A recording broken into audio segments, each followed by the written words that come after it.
Mic కొద్దిగా sound Shri Nimmala Ramanaidu గారు, నాదెళ్ల మనోహర్ గారు, వేదిక పైన గౌరవ శాసనసభ్యులందరికీ, స్థానిక శాసనసభ్యులు బాలరాజు గారికి, ఈ కార్యక్రమానికి చేసినటువంటి పునరావాసం కోసం త్యాగాలు చేసి భూమి అంతా కూడా పోలవరానికి ఇచ్చారు. ఇచ్చి ఈరోజు మీరు చూస్తే చాలా ఇబ్బందులు పడ్డారు. ఇంత మునుపు కూడా ఒకసారి మీరు చూస్తే చాలా తక్కువ డబ్బులు ఇస్తే ఆ రోజు నేను వచ్చినప్పుడు భారీగా పెంచి ఇమ్మీడియట్గా ఆ రోజు చూస్తే 14-19లో 4,311 కోట్ల రూపాయలు మీకు చెల్లించిన ప్రభుత్వం ఆనాటి ఎన్డీఏ ప్రభుత్వం, తెలుగుదేశం అని చెప్పి కూడా నేను మీ అందరికీ విజ్ఞప్తి చేస్తున్నా. ఆ తర్వాత మీరు చూస్తే నిన్నటి వరకు 5 సంవత్సరాలు బాధితుల్ని పట్టించుకున్న సందర్భమే లేదు. మీకోసం ఆలోచించిన దాఖలాలు లేవు. కడాన మిమ్మల్ని చూస్తే చాలా బాధేస్తుంది. నేనే మీకు ఒక భరోసా ఇచ్చాను. దానికి కూడా కారణం మీరు చూస్తే 7 మండలాలు తెలంగాణలో ఉండే మండలాలు విభజన జరిగిన తర్వాత మొట్టమొదటిసారిగా ప్రధానమంత్రి గారితో మాట్లాడి ఈ పోలవరం ప్రాజెక్టు పూర్తి కావాలంటే 7 మండలాలు ఆంధ్రప్రదేశ్కి ఇస్తే తప్ప సాధ్యం కాదని ఒప్పించి ఆ రోజు ఈ మండలాలు తీసుకొచ్చాం. అది నాకు ఒక నైతిక బాధ్యత అని చెప్పి కూడా నేను మీకు తెలియజేస్తున్నా.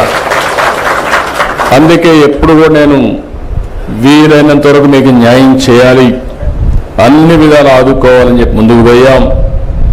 ఈరోజు కూడా ఈ ప్రభుత్వం వచ్చిన తర్వాత 828 కోట్ల రూపాయలు మీ అకౌంట్లో వేసామంటే అది మాకుండే మీ మీద ప్రేమ, కమిట్మెంట్ అని చెప్పి కూడా నేను మీకు తెలియజేస్తున్నా. నాయకులు చాలా విషయాలు చెప్తా ఉంటారు. ఫ్రీగా వచ్చింది కాబట్టి ఆ రోజు మీరు చూస్తే అపోజిషన్లో ఉన్నాడు కానీ 10 లక్షలు ఇస్తామని అనౌన్స్ చేసి వెళ్ళిపోయాడు. ఇచ్చాడా నేను అడుగుతున్నా? 5 ఏళ్ళు ఒక పైసా ఇచ్చాడా అని అడుగుతున్నా? వరదలు వస్తే మిమ్మల్ని చూశారా అని అడుగుతున్నా?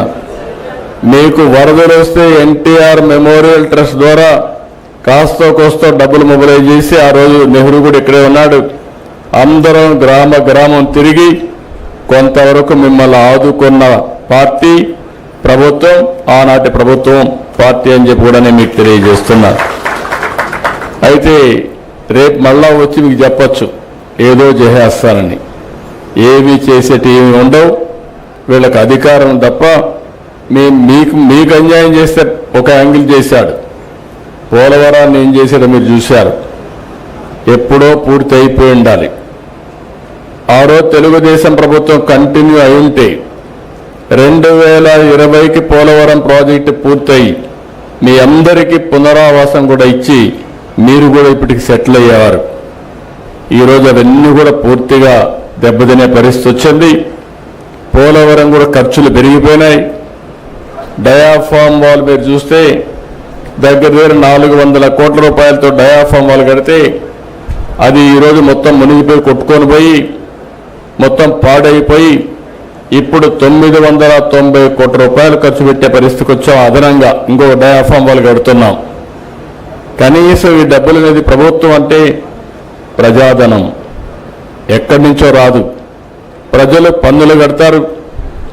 ప్రభుత్వం సమర్థవంతంగా ఎక్కడికక్కడ విషయాలన్నీ పరిష్కారం చేసుకుంటూ ముందుకు పోతాం. ఏ ఒక్క పైసా మేము ఖర్చు పెట్టినా అది మీకు చెందాలి. మీ డబ్బులు ప్రజల సొత్తు, మళ్ళా ప్రజల కోసమే ఖర్చు పెట్టాలి తప్ప దుర్వినియోగం చేసే హక్కు ఎవరికీ లేదని కూడా విజ్ఞప్తి చేస్తున్నా. అందుకే ఈరోజు ఒక సిస్టమేటిక్గా మీరు చూస్తే ఎప్పుడైనా పోలవరం ప్రాజెక్టు కడితే 5 సంవత్సరాలు ఆ ముఖ్యమంత్రి ఎప్పుడన్నా కనపడ్డా? అంటే రాకపోతే ఏ విధంగా అవుతాయని అడుగుతున్నాను. నేనైతే 5 సంవత్సరాల్లో 33 సార్లు వచ్చా. సోమవారాన్ని పోలవరం చేసుకున్నాను. ప్రాజెక్టు పూర్తి కావాలి, దీనివల్ల రాష్ట్రం లాభం పొందాలి, నష్టపోయిన రైతాంగానికి పునరావాసం కూడా కల్పించాలి, పేదవాళ్ళకు పునరావాసం కల్పించాలనే ఉద్దేశంతోనే R&R ప్యాకేజీ కానీ ఇవన్నీ ఆ రోజు తీసుకొని ముందుకు పోయాం. ఇంకొక పక్కన మీరు ఒకసారి చూస్తే ఆ రోజు మొదటి దశలో భాగంగా 49 పునరావాస కేంద్రాలు 2025కు పూర్తి అవుతాయి. ఇంకో పక్క ఆ రోజు కట్టినటువంటి ఇండ్లు కూడా మధ్యలో ఆపేస్తే దానికి కూడా రేట్లు పెరిగిపోయి అదనంగా భారం పడే పరిస్థితికి వచ్చింది. ఏదేమైనా 49 గ్రామాలు ఉన్నాయి, 17,717 పీడిఎఫ్లు ఉన్నాయి. ఇవన్నీ కూడా ఎంత తొందరగా వీలైతే అంత తొందరగా చేయడానికి ముందుకు పోతాం. ఇప్పుడే మిత్రులు ఒక విషయం చెప్పారు, కొంతమంది పేర్లు కూడా డిలీట్ అయినాయి, బయట పోతే అవన్నీ కూడా ఇవ్వడం లేదని చెప్పి అడ్మినిస్ట్రేషన్కి చాలా స్పష్టంగా ఆదేశాలు ఇస్తున్నా.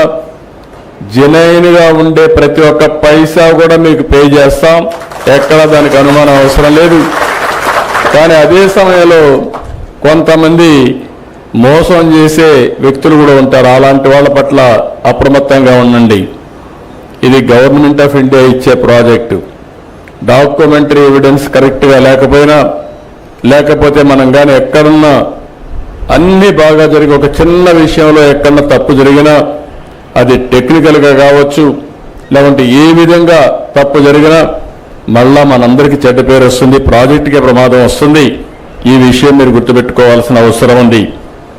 5 సంవత్సరాలు ప్రాజెక్టు డబ్బులు ఖర్చు పెట్టలేదు, వచ్చిన డబ్బులు డైవర్ట్ చేశారు. దానివల్ల మీరు చూస్తే ఈరోజు పునరావాస కార్యక్రమాలన్నీ మళ్లీ కొత్తగా టెండర్లు పిలిచాం.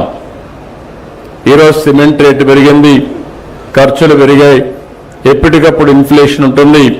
మళ్లీ అదనంగా 500 కోట్ల రూపాయలు ఖర్చు అయింది. అంటే ప్రాజెక్టు వల్ల సకాలంలో పూర్తయింటే మీరు కూడా జీవితాల్లో సెటిల్ అయ్యేవారు. ఈ నీళ్లుగానుంటే వ్యవసాయం బాగా జరిగేది, అదనపు ఆయకట్టు వచ్చేది, ఆదాయం పెరిగేది. ఇంకో పక్కన హైడల్ ప్రాజెక్ట్ మీరు చూస్తే పవర్ జనరేషన్ కోసం పెట్టింది, బాగా లేట్ అయింది కాబట్టి దగ్గర 2,500 కోట్ల రూపాయలు ప్రభుత్వానికి వచ్చే ఆదాయం పోయింది. ఇంకో పక్క అదనపు భారం పడే పరిస్థితికి వచ్చింది. ఇలాంటి చాలా సమస్యలు వచ్చాయి. ఏది ఏమైనా ఒకటే హామీ ఇస్తున్నా, 2027కి పునరావాసం పూర్తి చేయాలని ఒక సంకల్పంతో ముందుకు పోతున్నాం. కానీ వీలైతే ప్రాజెక్టు నీళ్లు వదిలిపెట్టే ముందే మీ అందరికీ పునరావాసం ఇచ్చి తర్వాత ప్రాజెక్ట్ నీళ్లు వదిలిపెడతామని కూడా నేను మీకు తెలియజేస్తున్నా. అందుకనే ఒక టార్గెట్ పెట్టుకొని 2027 డిసెంబర్కి ప్రాజెక్టు పూర్తి అయ్యి ఉంటే 2026 డిసెంబర్కి మీ అందరికీ పునరావాసం కల్పించే కార్యక్రమానికి శ్రీకారం చుట్టమని ఆఫీసర్లందరినీ కోరుతున్నా. వాళ్ళకు కావాల్సిన స్టాఫ్ ఇస్తాం, మనుషులు ఇస్తాం. కలెక్టర్స్ ఇక్కడే ఉన్నారు, సెక్రటరీ గారు ఇక్కడే ఉన్నారు. వారికి ఒకటే ఆదేశాలు ఇస్తున్నా, ఎక్కడ కూడా ఒక్క వ్యక్తి కూడా మిస్ కావడానికి వీలు లేదు. రెండోది, ఎక్కడా ఒక్క రూపాయి కూడా దుర్వినియోగం కావడానికి వీలు లేదు. ఎవరైనా సరే పైరవికారులు కానీ దళారులు కానీ ఎలాంటి వ్యక్తులు కూడా ఇక్కడ ప్రమేయం లేకుండా చేసే బాధ్యత మీది. ఇంకొక విషయం కూడా మీరు గుర్తుపెట్టుకోవాల్సింది, వీళ్ళందరికీ పునరావాసం కల్పించిన తర్వాత కూడా మనకు బాధ్యత ఉంది. వీళ్ళకు ఆదాయం పెంచే మార్గం, వాళ్ళకు జీవన ప్రమాణాలు పెరిగేదానికి ఏమేం చేయాలో అవన్నీ కూడా ఇవ్వాల్సిన అవసరం ఉంది. దానికి కూడా ఒక కార్యక్రమం తయారు చేయండి, అది కూడా మనం చేస్తామని చెప్పి మీ అందరికీ తెలియజేసుకుంటూ మళ్ళీ మీ అందరిని ఒకటే కోరుతున్నా, బ్రహ్మాండంగా సహకరించారు. ఇది ఒక చరిత్ర. పోలవరం ప్రాజెక్టు పెద్ద ఆంధ్రప్రదేశ్ రాష్ట్రానికే జీవనాడి. ఈ ప్రాజెక్టు పూర్తి చేసుకోగలిగితే రాష్ట్రం బాగుపడుతుంది. దానికి త్యాగం చేసిన మీకు కూడా న్యాయం చేయాల్సిన బాధ్యత ప్రభుత్వం పైన ఉందని మరొక్కసారి మీకు తెలియజేసుకుంటూ మళ్ళీ మిమ్మల్ని అందరినీ కోరుతున్నా, మీరు ఏమైనా ధైర్యంగా ఉండండి.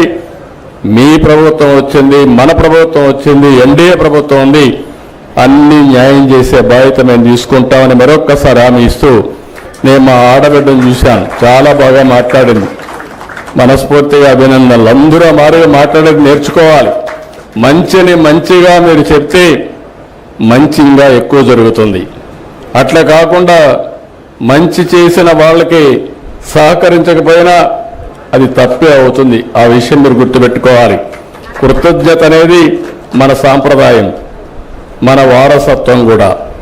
ఈరోజు మీరు చూస్తే ఏ ప్రభుత్వం కూడా 5 ఏళ్లు పరిపాలించిన ప్రభుత్వం ఒక పైసా ఇవ్వకపోతే వచ్చిన 9 నెలల్లో ప్రాజెక్టు కట్టడమే కాదు, పునరావాసం చేయాలి, బాధితులను ఆదుకోవాలని 828.25 కోట్లు ఎక్కడా ఒక్క పైసా అవినీతి లేకుండా, దళారీ వ్యవస్థ లేకుండా మీ అకౌంట్లో డబ్బులు వేసిన ప్రభుత్వం ఈ ప్రభుత్వం అని చెప్పి నేను మీకు తెలియజేస్తున్నా.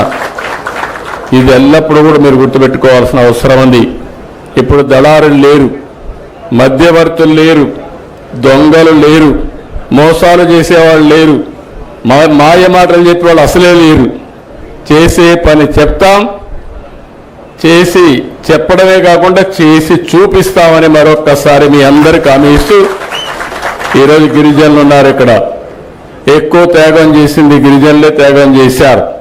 నిన్న కూడా నేను సమీక్ష చేస్తే మైదానంలో ఉండే వాళ్ళకంటే ఎక్కువ ఆదాయం పెరిగింది నేను వచ్చిన తర్వాత ఎవరికి పెరిగిందంటే ఈ గిరిజనులకే పెరిగింది. పాడేరు కానీ, అరకు కానీ మొత్తం కూడా అన్ని ప్రాంతాలకు న్యాయం జరిగింది. మొన్నే ఒక మాట చెప్పాను, ఇండ్లు కట్టే కార్యక్రమంలో కూడా గిరిజనులందరికీ 75,000 రూపాయలు అదనంగా ఇచ్చి మీకు ఇండ్లు కట్టించే బాధ్యత తీసుకున్నాం. ఇది మాకు మీ పట్లుండే అభిమానం, ప్రత్యేకమైన శ్రద్ధ అని చెప్పి కూడా నేను మీకు తెలియజేసుకుంటూ మరొక్కసారి ప్రతి ఒక్క గిరిజనులుగా విజ్ఞప్తి చేస్తున్నా, ఈ ప్రభుత్వం మీ ప్రభుత్వం, తప్పకుండా ఆదుకుంటాం.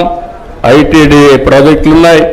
ఇంకో పక్క ఈ పోలవరం ప్రాజెక్టు పునరావాసం ఏదైతే ఉందో బాధితులు ఉన్నారో మీ మీద ప్రత్యేకమైన శ్రద్ధ పెడతామని మరీ మరీ చెప్తూ అందరికీ నమస్కారాలు, ధన్యవాదాలు.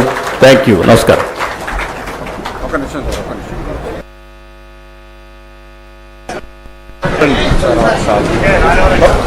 కొంచెం పక్క తప్పుకోవాలి మీడియా